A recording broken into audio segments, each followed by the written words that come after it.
सैयदना अब्दुल्ला बिन उमर रज़ी अल्लाह अन्हुमा एक दिन मदीना के करीब अपने साथियों के साथ सहरा में थे और बैठे खाना खा रहे थे। वहाँ से एक चरूहे का गुजर हो। अलिफ इब्न उमर रज़ी अल्लाह अन्हुमा ने इसे खाने की दावत दी। चरवाहे ने कहा, मैंने रोज़ा रखा हुआ है। सैयदना इब्न उमर रज़ी अल्लाह अन्हुमा ने हैरान होकर कहा कि इतने शिद्दत की गर्मी है और तूने रोज़ा रखा हुआ है और तुम बकरियां भी चरा रहे हो।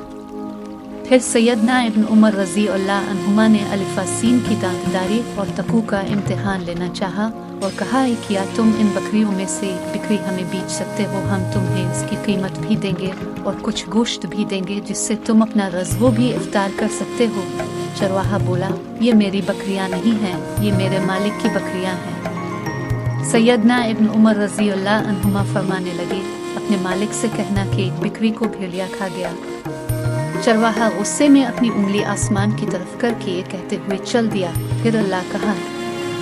इब्न उमर रज़ी अल्लाह अन्हुमा बार बार चरवाहे की बात को दोहराते जा रहे थे, अल्लाह कहाँ है, अल्लाह कहाँ है, और रोते जा रहे थे।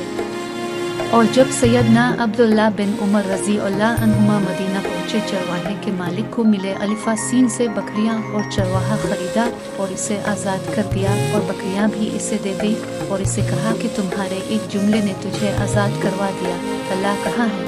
अल्लाह से दुआ है कि तुझे क़यामत के दिन दोज़ख की आग से भी आज़ाद करे।